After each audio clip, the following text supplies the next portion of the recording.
When I click on a document, I can view it online. This will open up a new tab and pull the document up in our document viewer.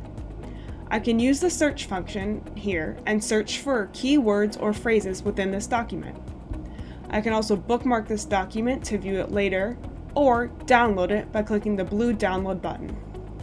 When I click on the double arrow icon, this will give me more information about this document.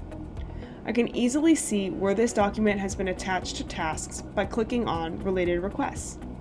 If I have a finding and see that there's already been a task created, I can go ahead and click on that task and leave my comment as a response. If I have a new finding to the report, I can easily click on Link to Request and link to an existing, or create a new request and link this document to it. Versions of this document are also kept track of, so you know when a new version has been uploaded, and you can see past versions as well. You can also redact words or phrases in the document by using the redaction function. Now let's go to the Permissions tab, where you can set up who is able to access these documents along with the task list as well.